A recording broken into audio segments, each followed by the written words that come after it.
It's beginning to look a lot like I'm really pale. What's up, y'all? Welcome back. I know, we've skipped 2 weeks, we've skipped like 2 weeks. I said I was posting every Wednesday, but see, what happened was I came to New York and it's crazy here. The panorama element, crazy.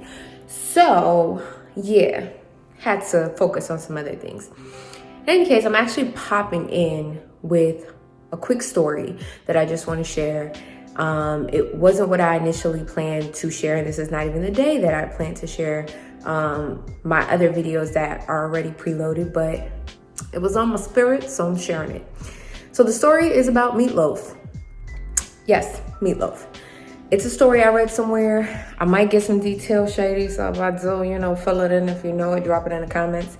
And make sure you like, share, subscribe, all that good stuff. Okay, so there was a girl and she was watching her mom make meatloaf. And like in her family, they had the Poppins, bomb zickety meatloaf, okay?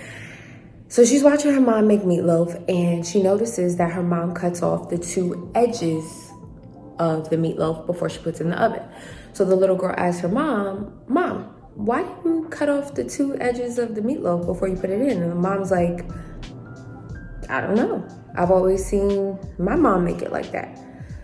So the little girl's like, okay, cool. So she goes to the grandmother and she's like, Grandma, I was watching mom make meatloaf and I noticed that she cut off the edges of the meatloaf. Why do you make it like that? And the grandmother goes, I don't know.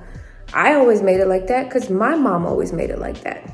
Now, this little girl happened to be part of one of those families that have multiple generations that are alive. Excuse the noise in the background.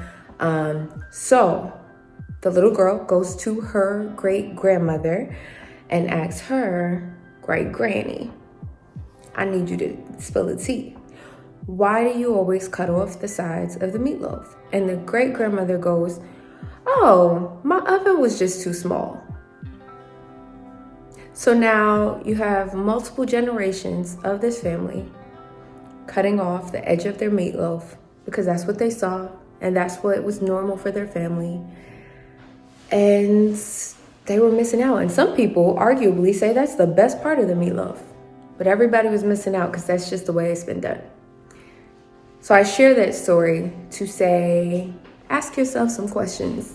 And especially as a lot of people are around family this holiday season and maybe triggered by old family stuff. Quiet, please. It might be triggered by old family stuff. Ask yourself some whys. And maybe even share this story with a family member or two. Maybe encourage them to ask themselves some whys. We welcome new behavior. Anyway, happy holidays, Merry Christmas, Happy Kwanzaa, Happy Hanukkah, whatever you celebrate. Or if you celebrate nothing, I feel that too.